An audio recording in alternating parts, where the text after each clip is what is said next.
Welcome back to the Win with Dice podcast, a podcast featuring members of the Win with Dice team. I'm Calvin, and I'm joined here by Ramon. Hey guys, thanks for checking out the podcast. The Win with Dice podcast is all about tabletop RPGs. Calvin and I like to take a casual approach to the hobby, so we like to talk about the games that we run, the games that we play in, and the cool, wonderful people we get to experience the hobby with. If this is your first time hearing about tabletop RPGs, what are you doing? Go find yourself a lovely group of people and a table and some dice and go have some fun. And if you are a player at someone's table, why don't you, jump behind the GM screen and give your table a spin, I guess. Indeed. So this week we're going to hopefully wrap up our series of checking out Lancer NPCs, which has unexpectedly become 4 episodes at this point, but only because we love to chat, apparently. We're going to be looking at the Scout and running through onto the Witch, depending on how things go. That's so bold of you to call it out. Yeah, it's quite the call shot, but we'll see what happens. But before we get into all that fun stuff, we have to get to the most important part of the show, the Win with Dice Weekly GM Tip of the Week. Yes, the Win with Dice Weekly GM Tip of the Week, brought to you by me and Calvin. I guess we're kind of talking about this before we pressed the record button on the podcast.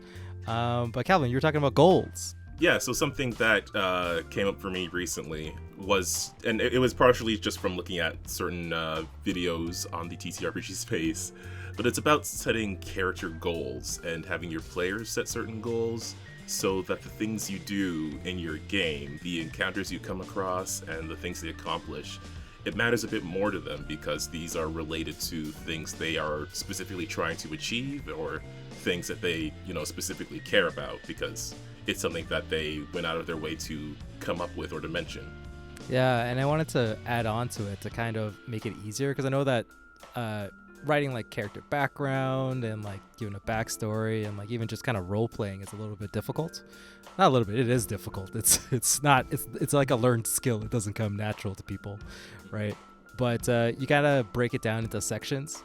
So I like to think of it as like shells or rings or whatever. So it's like the very core of a character is like, or like the goal or whatever. It's the why that character wants to do a thing, right? So why that character wants to accomplish that goal. Then what that goal is, kind of defining that based off of the why, like what does it look like, and then the how is like the action involved with it, right? So it's like how that person's going to express or complete the what, and then why they're doing the what, that kind of deal, right? So I don't really have a character example. Oh, let's talk about Macy. That's a good one, right? So like her why is like she doesn't want to be a criminal anymore, right? What's she gonna do about it? She's going to leave her hometown and start fresh. And how she's gonna do it is to be a good person. Apparently, take on all the responsibilities for all of the PCs and become their leader. And not be a criminal. Yeah, I mean, I think being a criminal would have been a less stressful job for her, but yes, that certainly fits with what the character was doing. So yeah, and then basically it's less of like this is your character's background or backstory or like directly. It's more like a compass that your character can like you as the player can like pivot on, right? Like or lean on if you don't really know how your character would react into a situation or to something that's happening to them or a circumstance. I always kind of use it as like the guide.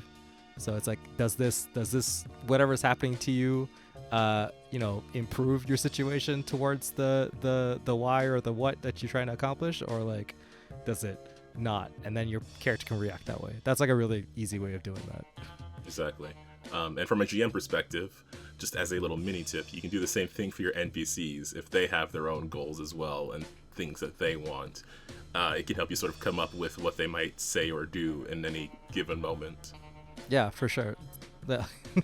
Like a shopkeeper trying to get as much money out of the PCs as possible, like this. Yeah. Because he needs to, pay for his leaky ass roof. No. Right? Why? Because he doesn't want his stuff being ruined by the leak in his roof. There you go. That one's for free. Nice. I guess there you go, folks. I forgot how to do the outro to this. It's been a minute. It's been so long.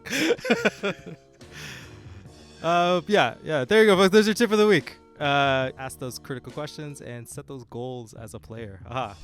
Still Exactly. got it. All right, so let's get into talking about some Lancer, because we love to talk about mechs on this channel. We do have to get into Mechageddon one day, but that's a Starfinder thing, so that's not gonna be what we're doing this week. Starfinder is like the forgotten middle child of Pathfinder and Lancer on this channel. Like, it's like You're not wrong. it's like we always talk about. Yeah, I know. We always want to talk about more Starfinder stuff, but there's all this Lancer and Pathfinder to talk about.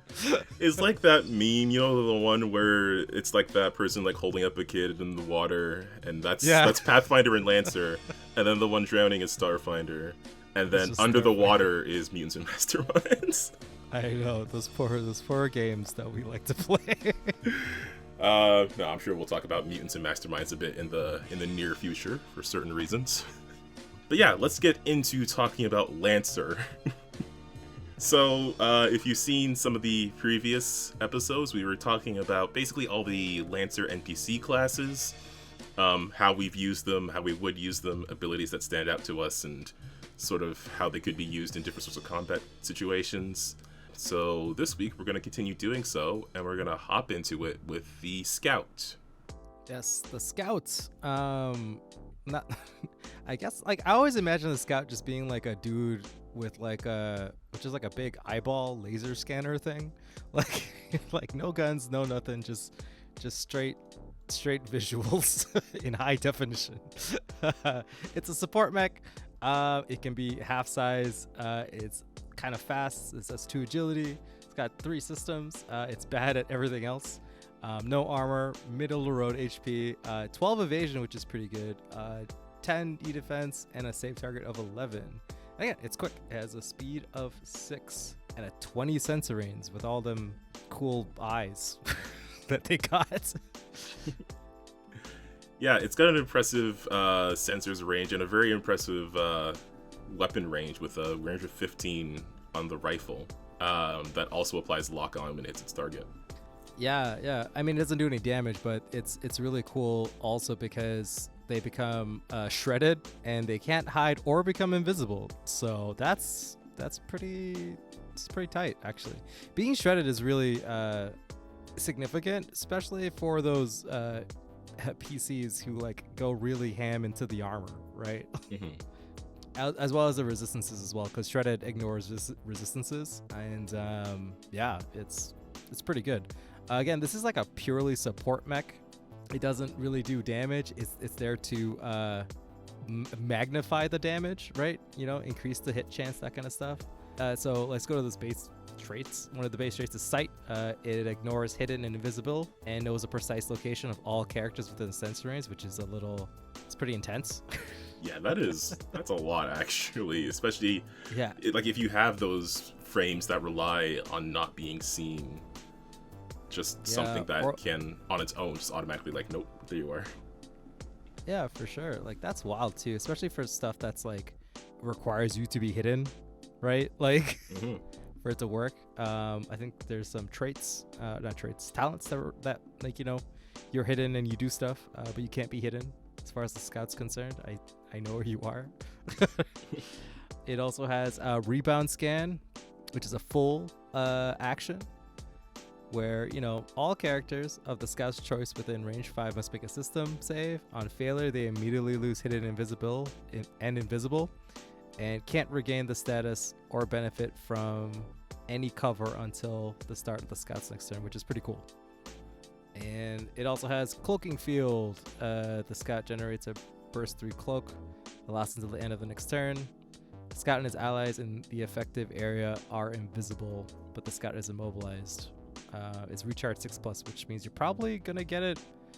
You're not gonna get it back. It's probably gonna be a one-time thing if your players are actively trying to destroy the Scout, but it's a good way of just letting it last a little bit longer. I know personally that anytime I see one of these things, it's either I kill it or whatever it's trying to support, right, immediately. Ain't about that life. Yeah, like we were talking about some of the longer range NPCs, and I think this would combo well with them, especially because of how short the range of Cloaking Field is. But yeah, like at base, this thing is really good at making sure the enemy NPCs see their targets, but that they aren't seen as well. Yeah, no, it's a really good support. I've seen these obviously paired with like, why am I blanking on the name? I want to call it marksman, the sniper mech. I forget what it's called.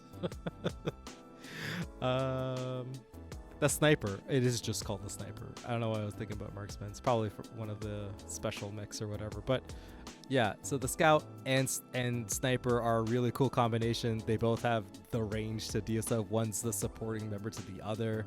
You're throwing on the lock-on. It's not like the sniper really needs it, but you still are able to do some cool stuff. As well as like, okay, the optional features is where the scout really gets kind of wacky. System flare, characters that fail against rebound scan also receive lock on and take 2 heat, which is, you know, a little nice buff. While adjacent to the scout, allies can gain +1 accuracy in all attacks. That's for spotter, which is pretty wild. You slap that next to a, like, literally anything could benefit from that, but like a bombard or something like that, like, holy, that guy's gonna start hitting real good.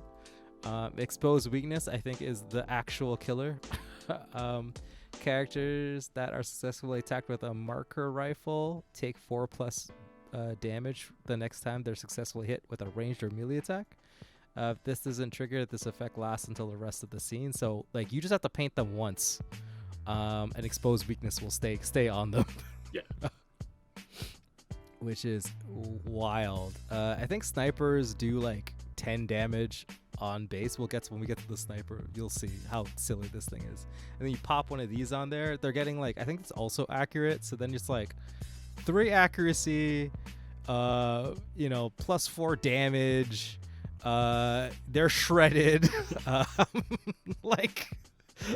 They can't hide. Yeah, they can't hide. Dude's gonna die. I do like that exposed weakness, like it lasts for the rest of the scene.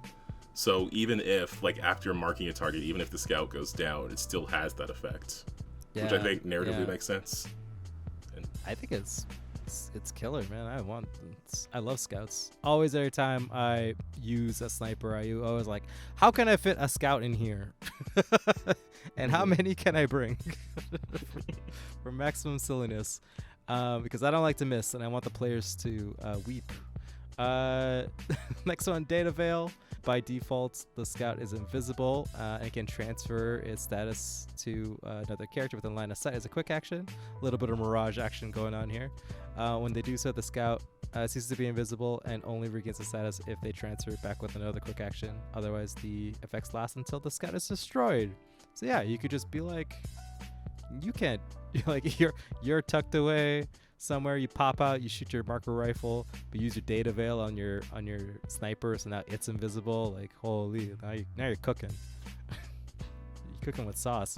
Oh, the best part you should data veil like a Ronin or something and send that guy in. Ooh. just to beat the crap out of people. Oh, that's wild. Then the Ronin really can be the edgy ninja that it wants to be. Nothing personnel kid. Exactly, right? And then the last one, I think, is probably my favorite one, actually, is Orbital Strike. The scout just chooses space on the ground, 20-foot range. All characters know that the space has been chosen. You call down orbital bombardment, and you create a burst 2 explosion. Characters in the area must make an agility save or take 12 energy damage and are knocked prone. On a pass, they take half. It's a full action. It recharges on 5+, which I think is hilarious because, like, it's like 5+. I mean, you have a third of a chance to get it back. You're probably, if the rounds go long enough and you put this thing at the back of the field, you can probably do this twice. Like, yeah, I guess, yeah, that is a pretty wide radius. It just, like, it takes so long to call down, which makes sense for an orbital strike. I'm getting a lot of Helldivers energy from this. It really is. It really is a lot of Helldivers energy. But that's the whole fun part of it, right? Like, the PCs are all bunkered up into a location. The scout's like, well, okay, if you wanna, you play like a holdout scenario where they have to protect the zone. You pop one of these into the zone, what are they gonna do? The PCs are like just about to get within range of, getting to your objective zone, you just be like, oh, here's this big thing that you have to cross. Make sure you're able to cross it. Hope your slow guys don't get stuck. Like, that's true. Yeah, right. it is useful as just putting something in the way, not specifically a damage effect. Yeah. Although I would like to say that your PCs will put NPCs into the blast radius. I did that the other day, which is pretty funny. But a cool thing you can do is have NPCs that automatically just resist energy damage. It resists area of effect damage, and all of a sudden that 6 becomes a, so like that 12 becomes a 6. And if those guys usually have like armor or something too, so you're also negating that as well, right? So, I mean, you could have some scenarios where an NPC will just be like, okay, fine, I'll just grab you, drag you into the blast zone, and just tank the damage, right? Because the NPCs are really going to last so long. Or the coolest part, you can take your what's it called? The dude with the spear. I want to call it Cavalier, but it's not. Cataphract. So you take the cataphract, and then you use the cataphract to move all the PCs into the spot, and then, GG. Like, yeah, there's definitely like certain combat scenarios. Yeah. You know what? You're right. I can see this being very useful. Oh, it's funny. It's like it's useful and so funny. Like, and the best part is that if you gruntify these, right, and then you take orbital strikes, you just have all these orbital strikes that come down, and then you take use your 2 deployment slots to deploy 8 of these guys, and now you're cooking with sauce, right? And then you're like, okay, NPCs. 8? I dare you. Yeah, just completely level wherever the players were. Just absolutely glass the entire battle map. But like that could be like a fun, right? That could be like a fun scenario where the players, it's a race against the clock. Maybe you don't do it first turn, but like you tell them that like, oh, these scouts will call down orbital bombardments, right? And so you have so on top of like worrying about a bunch of other stuff, like they have to deal with all these scouts too. They're grunts, so like they look at them, they die, right? Like, but if they're tucked away, if that kind of stuff, that could be like the fun of the scenario. Yeah, especially in those scenarios where they're trying to get to something or away from something, you just really mess with their movement there. But yeah, okay, cool. So I guess let's move on to the next one. The Cedar. This is a controller. This dude shoots mines and traps and stuff. It is the Bomberman of the Lancer NPCs. It's got 2 systems, armor 2, HP of 12, E defense of 10, evasion of 7, so it's really slow and easy to hit. But he does have 2 armor, save target of 12 because people got to be dodging the mines. Heat capacity of 10, and a sensor of 12, which is pretty long actually. Yeah. So the base feature, it has lay mines, because like I said, it's the Bombermans of the thing. So you get a couple of mines that you can put out within range 3. Once deployed, the Cedar's mines detonate when a hostile character moves over them, creating a blast of explosions that affects both allies and hostile characters. So it's got stun mine, engineering save or be stunned, which is pretty bad. Explosive mine, take 8 energy damage, explosive damage. Agility save for half. Sealant mine, they make a hull save or be immobilized. They're slowed until the end of their subsequent turn. And shock mine, characters in the area fail a system save or become jammed, which is also pretty awful. And then they're impaired. Okay, so 1 for every kind of save. Yeah, pretty much. I did not notice that, but yeah, all 4 flavors of Lancer. Just in case you have to have a Lancer team that's really good at one particular kind of thing.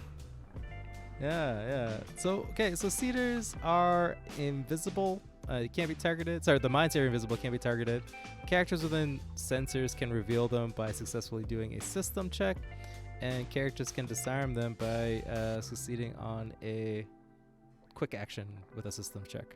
When I failure, the mine detonates, which I think is crazy. Yeah, I really like that. Because again, I like throwing stuff into a combat that's like an extra thing that you have to worry about. So I like that, if you establish there's a guy laying mines, but you can't see where they are.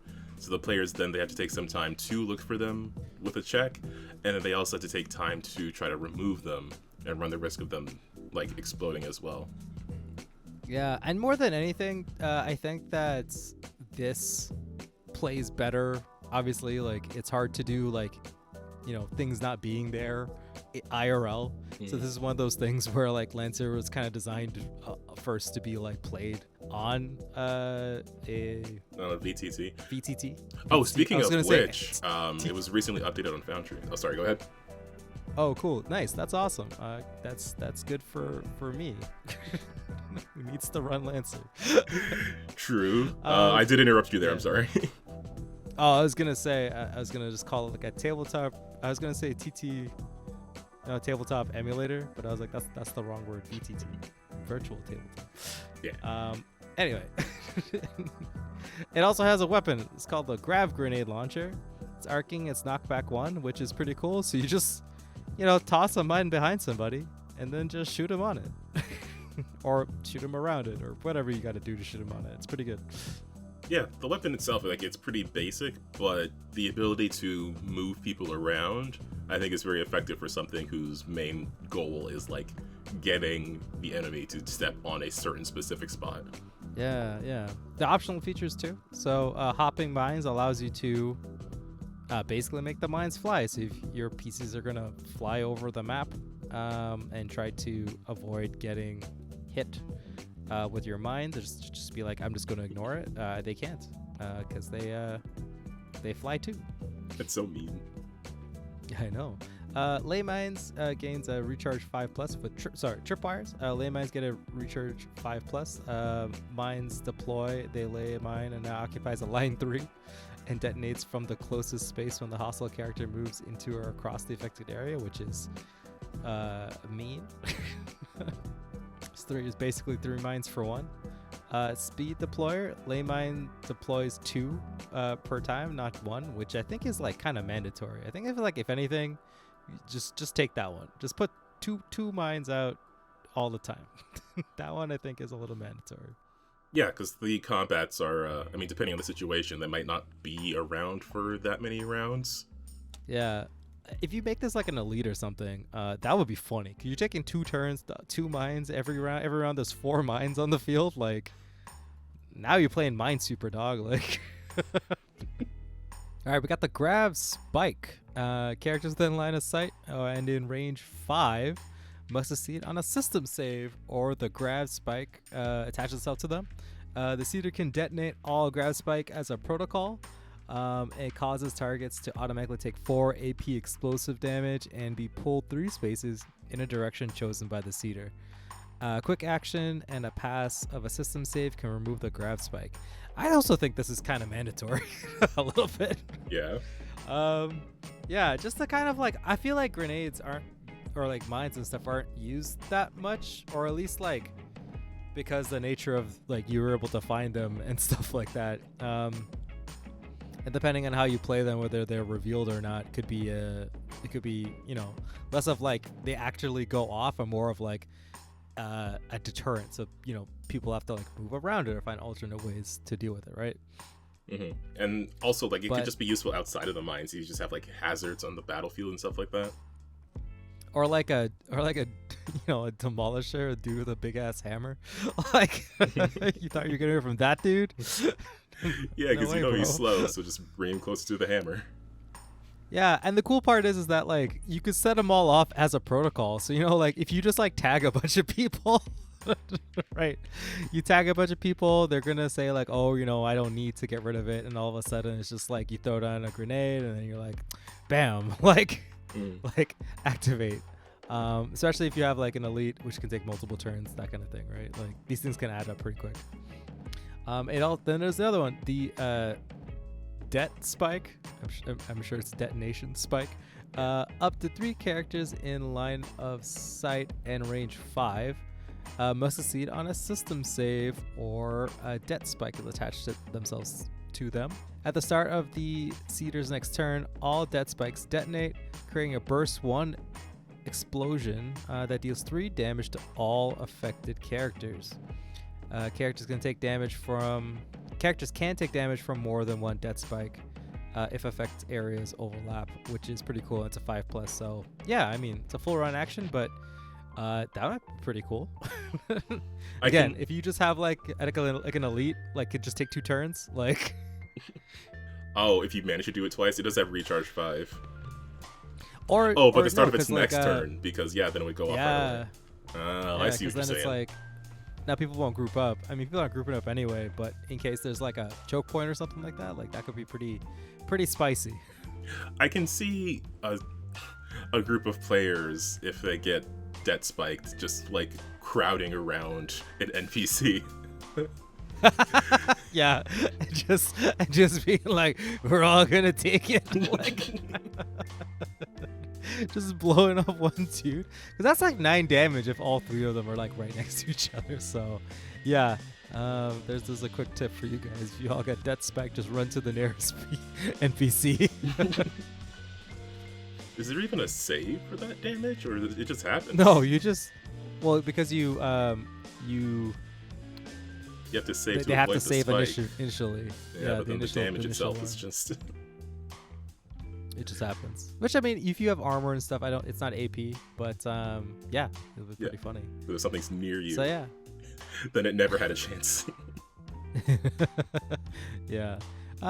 Yeah, I think Seeder's super cool. I never really used one because I'm bad at using mines, but I learned from if you haven't seen it, go watch our video with Eld on map design. I've been designing maps wrong my entire life. So yeah, definitely if you add a bunch of terrain, you add a bunch of choke points, this will be way more effective. Exactly. Alright, what do we got next? The Sentinel. The Sentinel is a defender. So the Sentinel does a bunch of Overwatch shenanigans. And it also has a lot of fairly short-range attacks. Relies on positioning and to get the most out of their kit. It's got 2 hull and 1 in everything else. It's got 1 armor and 16 HP, which is pretty high. 8 E defense, 10 sensors, 8 heat cap, and 10 save, and 8 evade. So, pretty easy to hit for the most part. So, but the HP is pretty high, and you do have 1 armor. Also, it's kind of fast with a speed of 5. That's like pretty impressive, actually. It comes standard with the combat shotgun and retractable sword, which is just a cool little close range toolkit. It also has Eye of Midnight, where the Sentinel becomes slowed, but can take Overwatch once per turn instead of once per round. Once activated, this effect lasts until it's deactivated as a quick action, which is pretty dope. So you just want to maybe run up, boost, activate Eye of Midnight, and then nobody moves, or else you're gonna get shotgun to the face. It also has Guardian for that good old I am hardcover for my allies. Yeah, this is definitely, and from the description that's given of it, it's definitely a really good defender. Like if you have something where, maybe there's a moving goal that you have to watch, or you have a particular enemy you're trying to take out, this would be a good defense for it. Yeah, I always like to think these guys, anytime there's shotguns involved, I'm like, there must be pirates. I was like, they're break into somewhere, and then they're like, it's probably because of the breacher. The breacher you could just go through a wall. So I'm like, oh yeah, when you're a pirate, just go through a ship hull, and then you and your boys go in, right? That makes sense. I think the breacher is more moving forward, and this is stopping someone from moving forward. Yeah, but if you just have a shotgun theme, here you go, man. Just have a bunch of breachers and sentinels just, taking care of business. Optional features: Punisher ammunition. Characters damaged by Sentinel's Overwatch also become slowed, which is it's pretty bad because especially if let's say someone tries to move and then wants to boost or tries to get somewhere. Yeah, you ain't doing that. Then you have Wraith Lock. The Sentinel arms the system. Once armed, the Sentinel attacks twice for the next time they attack with their combat shotgun instead of once. So yeah, you just locked and loaded in. And it's cool because that's on an Overwatch as well. So if you just go up there, prime the system. So you activate Eye of Midnight, next turn prime the system, and then maybe the players finally reach into that zone, and then you're like, "Shasha," have you now, or something like that, right? Yeah. It also has Impaler. When the Sentinel hits with an Overwatch, their target must pass a hull save or become immobilized and jammed, which is super duper bad. But you only can do this once per round. But yeah, that's like a lot. Rapid response. An enemy character with line of sight moves. After the movement, the Sentinel may boost as a reaction. Bodyguard, the Sentinel can choose an ally character with a range 5 as their ward and gains the reflective blow reaction. Trigger, someone attacks the Sentinel's ward. The Sentinel first attacks the inciting character with Overwatch. Okay, so it sounds like that Sentinel attack is resolved before the attack on the Sentinel's ward then. Yeah, exactly. And if you I don't know, have the Wraith lock on, and have the Eye of Midnight, and has all this stuff. I mean, I would elite this character. That would be pretty cool, actually. Really, an elite bodyguard? I mean, yeah. I can see it. Well, I mean, I always think elites is or maybe it could be a leader dude who calls out shots and shit like that. That would be kind of nice. I always kind of envision if you had to, it's either the leader or makes everyone do more damage. A scout would be if I had to make an elite scout, it would just be the dude who calls all the shots, right? Well, this is the defender dude who's I feel like the Sentinel is kind of that midway point of the defender where it's it's not, it has a lot of bulk, but it's not about the bulk. It's about just being imposing and being annoying, right? Yeah. It kind of reminds me of the that Pathfinder class that we were looking at recently, the Guardian. Yeah, I mean, it definitely has the same. Yeah, it definitely has the same flavor as the Guardian, where it's you're just kind of becoming the mire the enemies get stuck in. Yeah, it's pretty cool.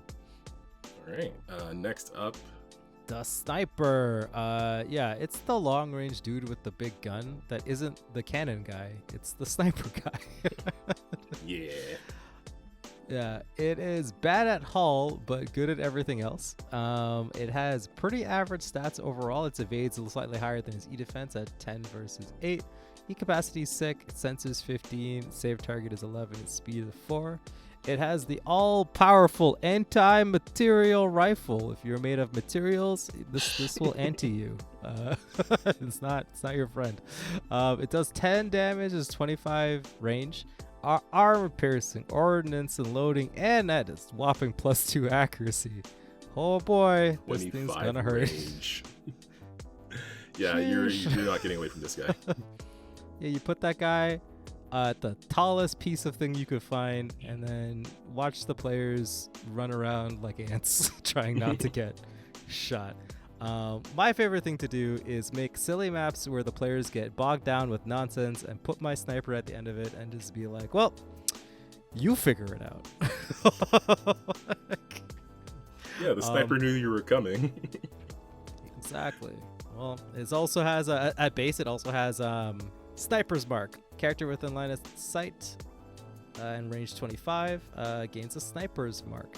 Against the target with a sniper mark, the anti-material rifle deals 1 structure damage instead of the usual damage. So you're just gonna get structured no matter what. Characters know that when they have a Sniper's Mark, they ignore it and take damage normally if they are in cover or prone. On their turn, characters with the Sniper's Mark may drop prone as a free action. The sniper can only mark 1 character at a time, but can transfer the Sniper's Mark to another character as a full action, which I think is pretty wild. That one is pretty crazy. Yeah, it just doesn't matter how much HP you have, just structure. Just eat it. Yeah, that is so just a I don't know. It feels like a terrifying concept. Yeah, it does take a full action to do. They do know that they have it, so they can try to do something about it. But I mean, the anti-material rifle has 2 accuracy. Yeah, and like, put a scat on it, does a little bit extra damage. All of a sudden you're like, oh cool, someone's hiding behind cover. You're like, okay, well, here's the orbital bombardment, and you're like, all right, what are you gonna do? I dare you. Okay, at base it also has no, get out of here, right? At base it has climber. The sniper can climb and remain stationary on any surface without penalty, including overhanging and vertical surfaces, which I think is funny. You just are Spider-Man. Yeah. Sniper Man, All right. For optional features, we have selected loader. You get to put cool ammo into your gun and just shoot it off. Electromagnetic. Target must pass a system save or become jammed. Flare, can't hide or be invisible. Sucks to suck, but we see you. Impact, pass a hull save or become prone. Molten, target must pass an engineering save or become shredded. But you don't need this. If you're just rocking a Markalite hit, just be like, boop, you're dead. Like, okay, it has defensive grapple. It's not a grappler. It uses a grapple cable thing.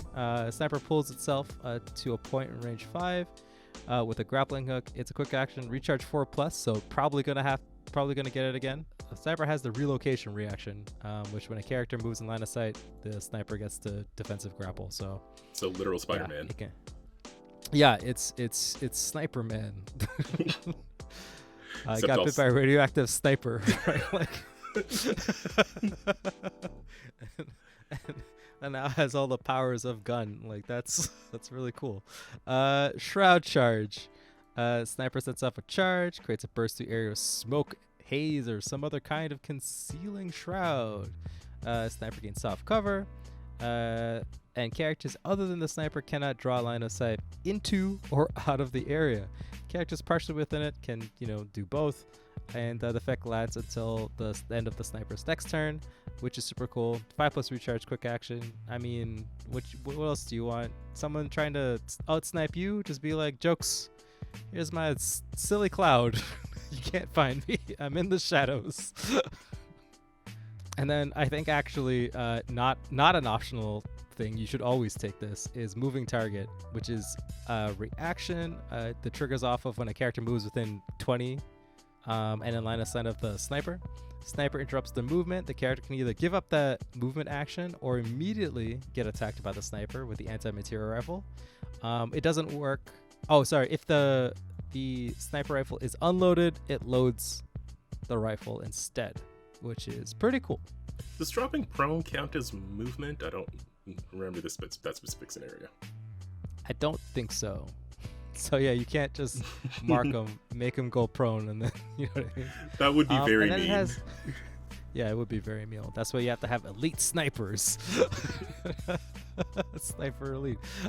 Dead metal rounds. The sniper loads the anti-material with a special over-penetrating round. The next attack they make with it becomes line 20. Well. Oh, that's very cool though. Well, if you like rail cannons. Yeah, no, for sure. Yeah, honestly, I love the sniper mech. I don't think I use it as often as I dream about it.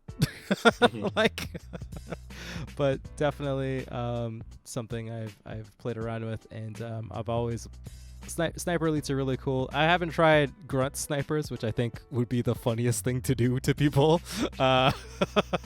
Along with, like the whole scenario is just like get to the end of the zone, right? And then there's like 8 grunt snipers and 8 grunt scouts, and that's it.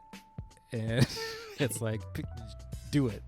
I dare you, do it, right? Like, yeah, like definitely effective. It definitely can be like dealt with like, I don't know, like the core power from the missile mech. Like that'll just end everything, right? Like, but super funny sniper man.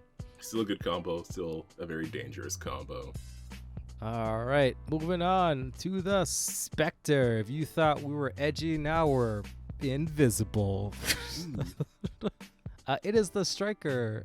Specters are mobile strikers. Don't want to be caught alone with a Specter. Uses prowl. It's high speed.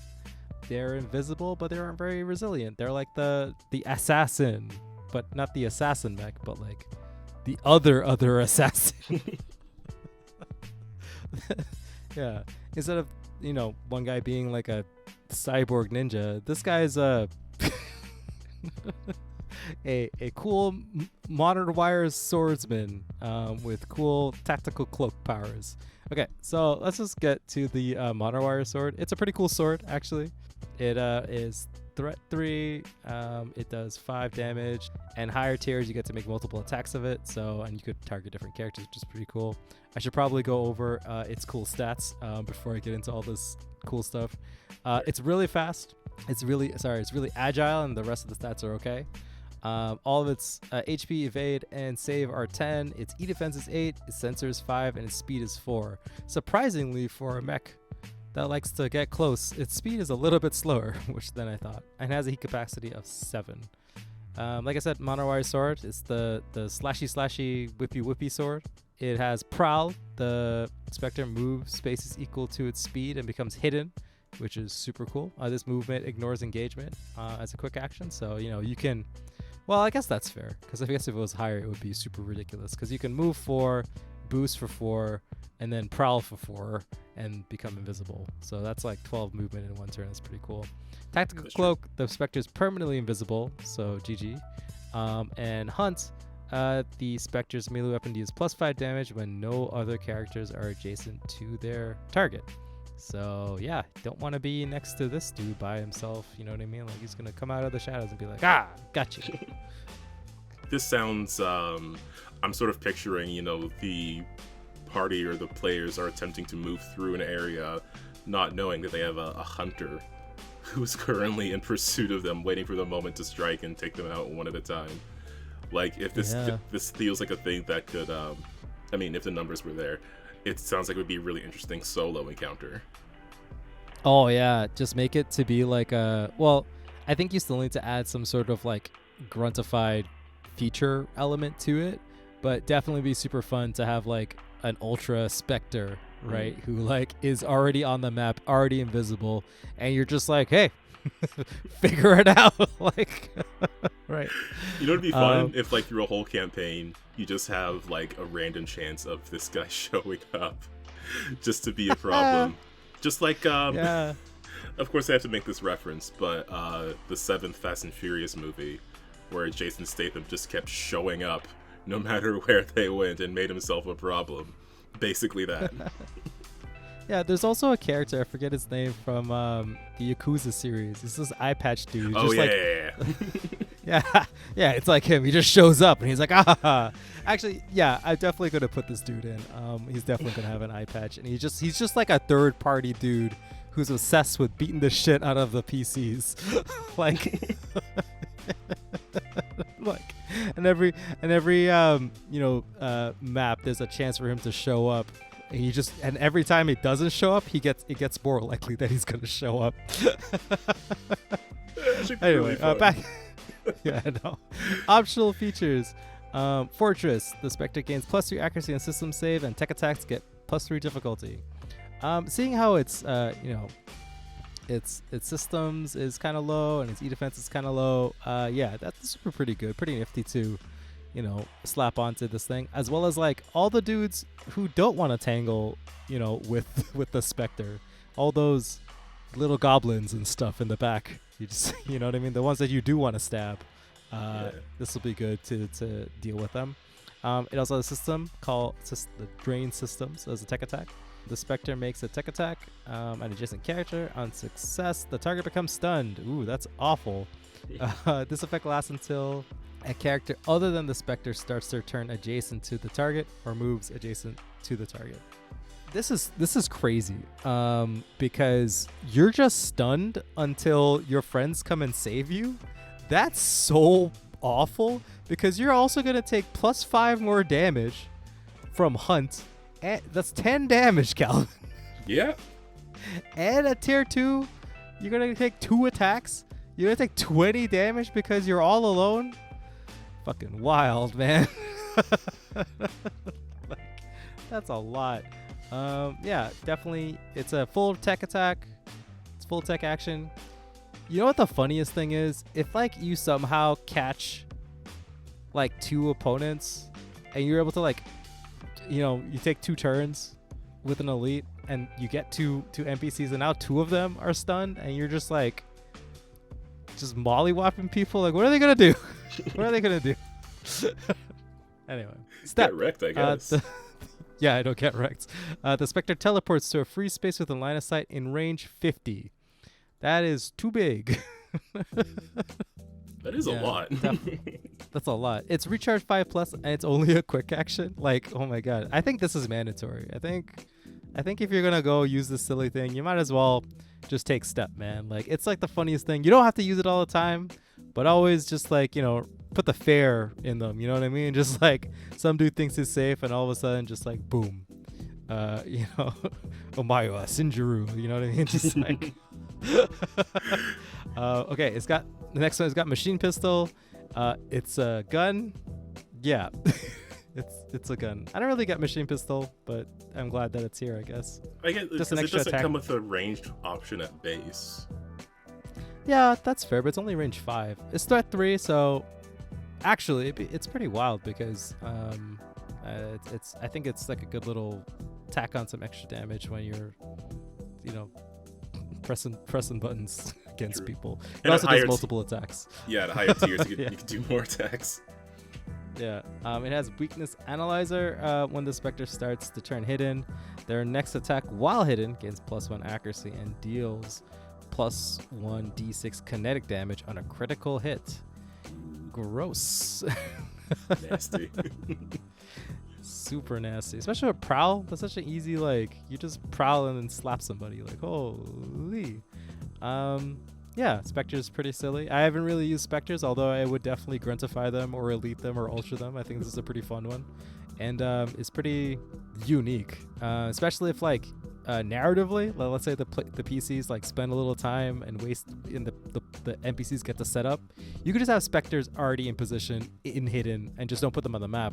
Mark their location, but then as soon as the PCs get close to them, they get to just activate, right? Yeah. All of a sudden the PCs are, they're in engagement, they stop moving, and then there's a dude in front of them with a cool whippy sword, right, to whip the shit out of them. Yeah, this is like, I'm just picturing jungle ambush, to be honest. Yeah, it's just Rambo the mech. Yeah, I mean, I guess it's supposed to be Predator, but oh yeah, it is Predator. Does Predator have a cool whippy sword? I don't remember. It took me a minute, but then I realized it was trying to be Predator. Yeah, true. What's that?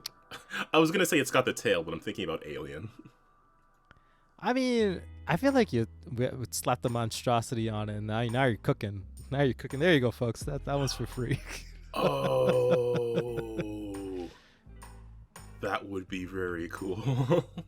Yeah, you got all these assholes chasing after you, and then you're just like. Although, yeah, like if you just give the monstrosity some of the ability, okay. You know what? You're giving me some ideas. No. Calvin just wants to have kaijus. Like that's all he actually wants to do. It's just do Pacific Rim Lancer, which I'm so down for.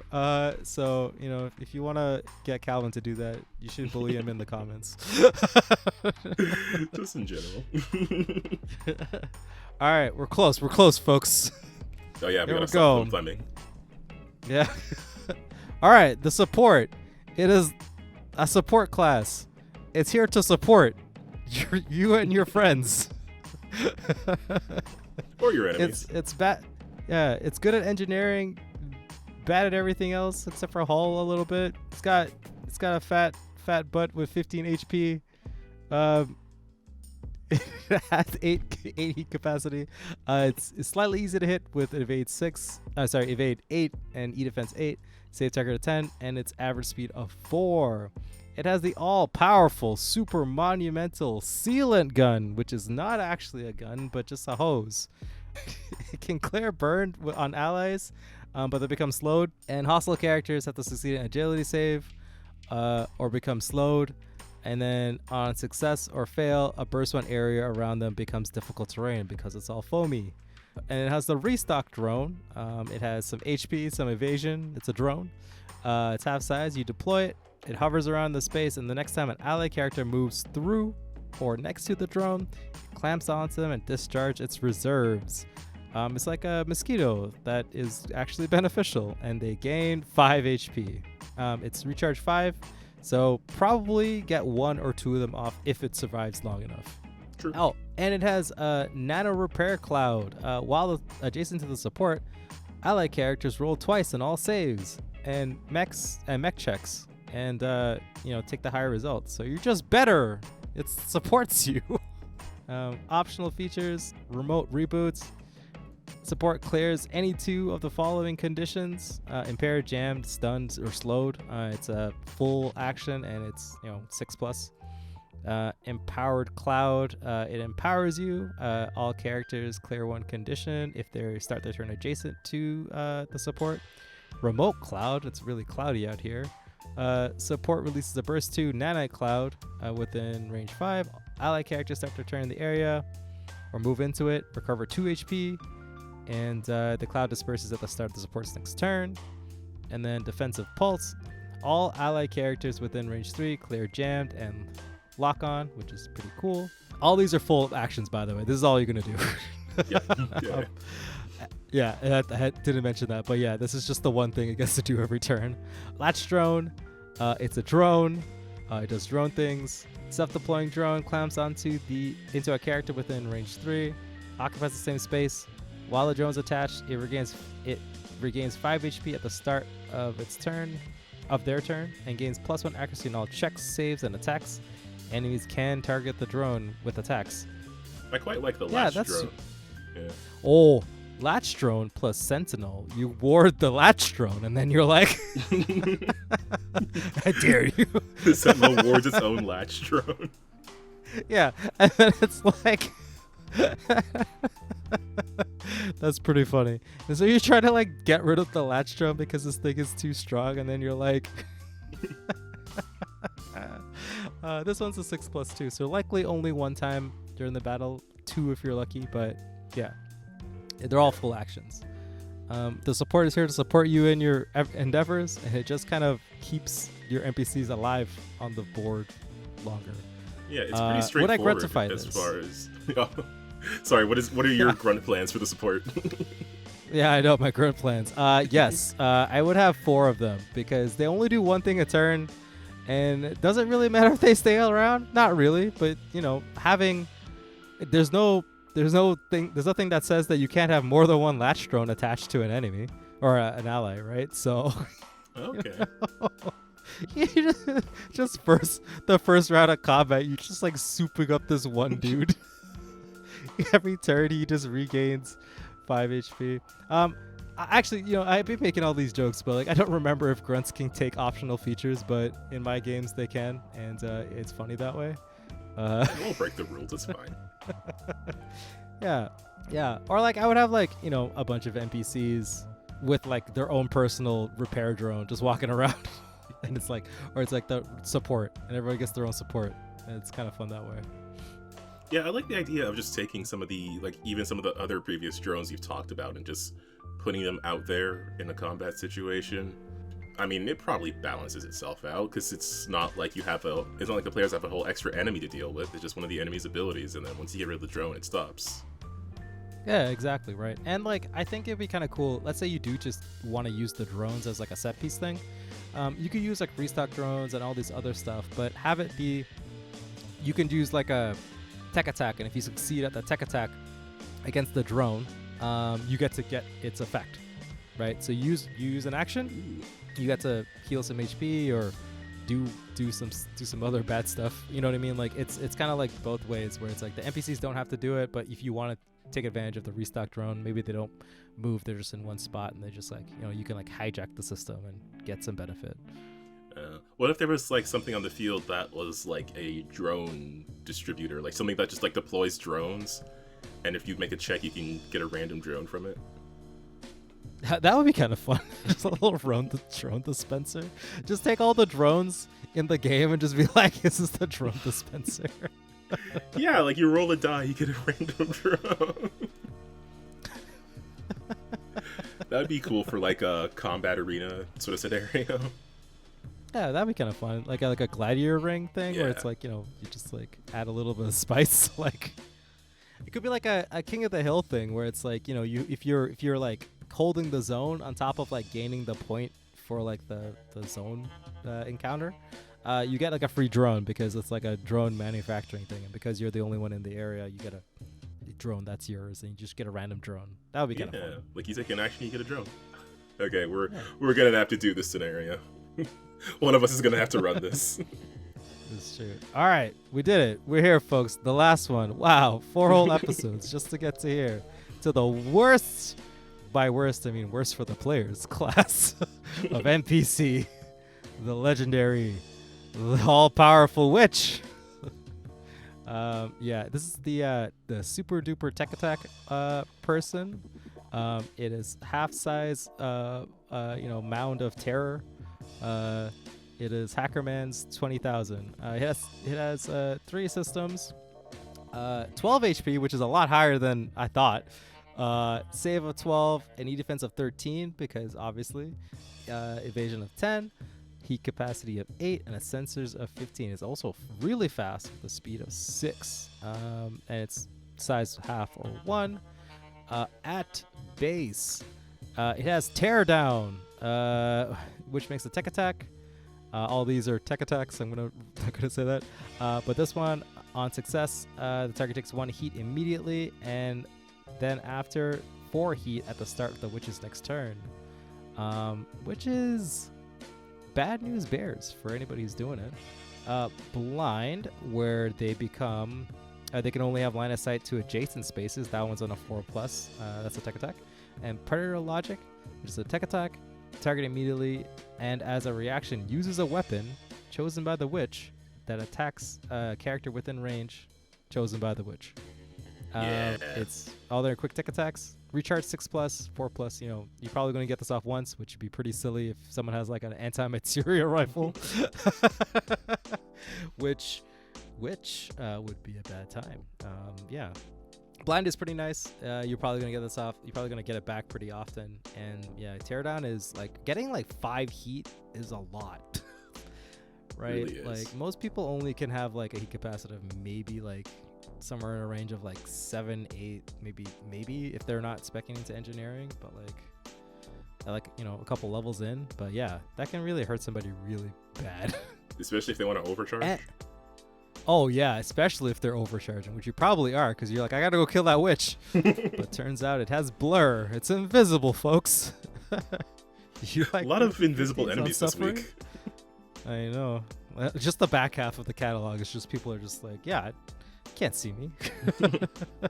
Okay, optionals, features, which I think first one, spread suffering, is probably not optional. I think you should just always take it. It's pretty good.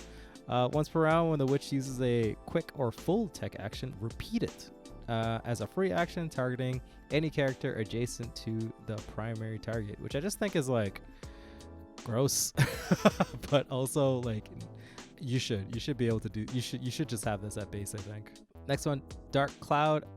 The additional heat dealt by teardown on the witch's next turn increases to 7 heats if the target is in danger zone. Basically, like almost guaranteeing a blown out reactor, right? A reactor stress.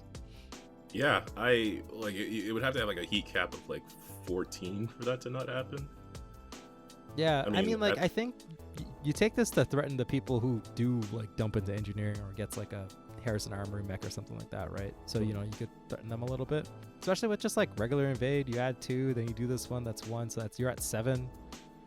With the regular, well, you're at 3, and then you add this 7 on top, that's 10. And if they have a gun that produces heat or whatever, I mean, it could backfire because nuclear cavalier is a thing. But if you have somebody else just do a tech attack too, like all of a sudden people are exposed, they're impaired, it becomes bad news bears. Like they're eating up.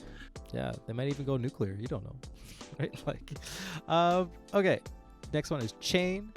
This is a quick tech attack. On hit, the witch chains the target system to a space within range 3 of the target. Target moves more than 3 spaces from that point. They take 2 damage and become jammed. But the effect ends. Otherwise, they are chained until the witch is destroyed or stunned for the rest of the scene. Yeah, this is awful. As a person who likes to move for a lot, yeah, chain is pretty grody. Like, becoming jammed is tough because like you have to waste the whole turn to do nothing essentially, unless you are like the grappler mech or can like suplex people with like the talent that lets you do that, right? Exactly, and this is even like specifically voluntary, like involuntary movement. If they're forced to move from any of the things we've talked about so far, they can also take heat and get jammed. Exactly. Get your grenade out, your grab grenade or whatever from the other stuff. Just be like boop. Next one is Petrify. The witch makes a tech attack. On success, they become slowed. On their next turn, they become immobilized, and on the following turn, they become stunned. It's the full tech action. It's recharge 6+. You're probably only going to get one person, but hey, yeah, you just take a dude out of the fight, pretty much. Like, then there's Pain Transference. The witch makes a tech attack against a character within sensors. On a success, anytime that target gains heat until the end of the witch's next turn. All of their allies' characters within range 5 also get the same amount of heat. Ooh, oh boy. Brutal. That and Dark Cloud. Oh baby. That and Spread the Suffering if you're just next to each other. So then you have 2 characters being affected by Chain, and they just like oh man, that's so silly. Yeah. Yeah, Which that's pretty cool. I like the idea of the witch just being like this absolute gremlin hacker who knows everything about the party and is like, I'm gonna microwave all of them. I know. And I know where to start. That could be like another secret boss character that just always shows up. And it's just like, I'll get you now. Like, twirls his evil mustache. Like, yeah. But yeah, I would gruntify witches. I would have like 16 witches and be like, GG, like what are you gonna do? Like, I hope you like dying. Like, damn, that would be brutal because there's no way you get to them before they incinerate the insides of your back. Exactly, it's like somebody, like one person's definitely gonna blow up for sure, right? Like, but yeah, no, I would gruntify witches. Witches would be pretty fun. I would make them a terrain feature too, because that would be pretty sick. Just give the stat block to like, I don't know, like a machine or something like that, and just have it be a stationary thing. Maybe choose one ability, like maybe like blind or something like that. Just says like, oh, it messes with your targeting thing, right? But also, like, I think this is really cool as being an elite and an ultra, which give off the vibe of being like, it has like a main character energy, right? Like, it has main villain energy, right? So it's like, you can definitely, use the heck out of this thing. Either main villain or like a very memorable goon. Yeah, right? Like, or like, just a bunch of like hacker dudes on roller skates, right? Like, you could just have them be that, right? You could just because it's pretty fast. You could be like, oh yeah, there's just these dudes in like power suits and rollerblades, and they're just like hacking the crap out of you. Oh yeah, I could be size 1/2. Yeah. yeah, right. Just a bunch of punks. That would be pretty funny. I always kind of want to do like a cop thing where it's like the players are cops. And these are like the punks they have to take in. Darn punks. Yeah, that would be fun. And then like everyone has to use size half mechs, and you have to figure that out. Ooh, a size half mech campaign could be interesting. Yeah, I think it'd be pretty cool. I don't know. I have to take a look at all the size half mechs, but I'm pretty sure there's enough between like. Obviously, with if you open it up to all of the wonderful third-party creators out there and supplementary books, there's lots of half-size mechs, right? But even just standard, there's enough for There's one from every faction. And yeah, that would be pretty cool to do. Yeah, I can see that being like a more urban based campaign where you're like in a tight city space a bit more, so you don't have the room for these large mechs. You basically all have to be in Iron Man suits. Yeah, you just become like Judge Dredd. You just show up and you're like bringing the law. Like well, Ramon, I think we did it. Yeah. Jeez. Okay. Wow. We're finally here, folks. At the end of just the base NPCs, which good. Shout out to Tom and Miguel to like making all these NPCs. There's a lot that you just get for not for free, but like just for like starting, right? There's a lot to choose from. So if your Lancer game is starting to feel a little samey, just choose an NPC that you've never used before and just throw it in there, and your players would be like, what the hell is this? And be thrown off their game and probably, not lose, but try really hard to win the scenario, right? Yeah, and even with that, like you can also just switch systems and abilities in between them, or use them, like just take their abilities and do something different with them. Like there's a lot of ways to use these NPCs. Lancer itself is very modular. So yeah, I think there's a lot you can do with the incredible amount of options you have just in base. We haven't even touched like the special classes of enemy or the templates, which I feel like could be episodes unto themselves. Yeah, I know, right? Like which NPC template goes where, right? Like yeah, there's a lot of them, but we could probably touch base on that later. I guess I think there's a bunch of cool options for people to slap onto stuff and give that the same old NPC forces like a little bit of flair, a little bit of character. And but yeah, Kev, what's your favorite one of all of them, if you had one? I quite like Sniper. I quite like Ronin. I had a lot of fun with Pyro. My favorite... I didn't expect this to be such a tough question. You know what? I'm bouncing around a lot, but I think it might be the Assault. Not because it's the most interesting, because that's probably the Ronin, but just because it's so like useful in so many situations. I feel like it's a pretty straightforward one. It's pretty simple. It's pretty basic. But there's very few combat scenarios where you don't want an Assault in there. Yeah, that was mine too. I was gonna say Assault. I was like, yeah, dude, you like just have like 16 of those dudes walk up and just offload on one player. Just who cares if they miss? Take that reliable 2, baby. Like, yeah, like when are you not gonna be able to use an Assault? Yeah. Everybody else out here playing Lancer, I'm out here playing Warhammer, dog. We're playing the guard. Just take my laser rifles. Just chucking dice downfield. Okay, so I guess that's the best one. And people who are listening, if you're on the YouTubes, you can comment down below what your favorite Lancer NPC class is, or even recommend one from one of the many third-party books and supplements there are for Lancer.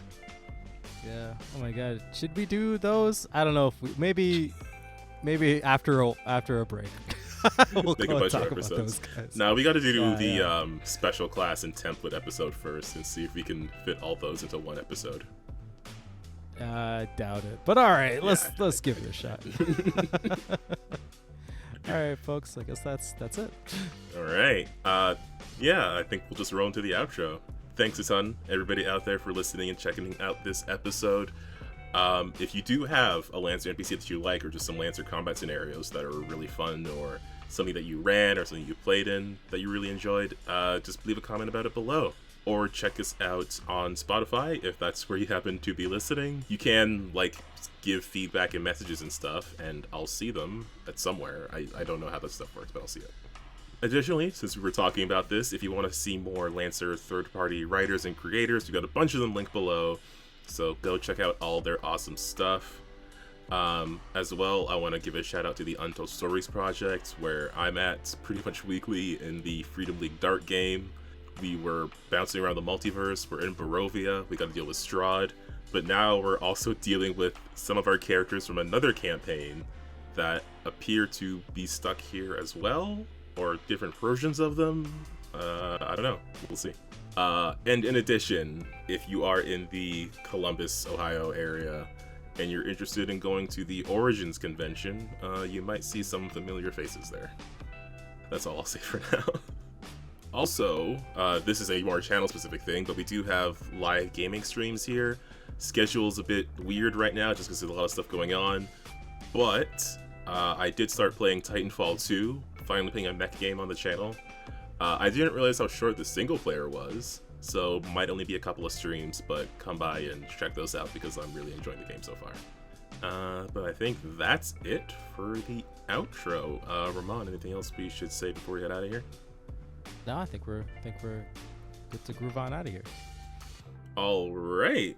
Well, for all of our non-player GMs and players out there, just remember to keep on winning with dice, and we'll see you next time. Bye, guys.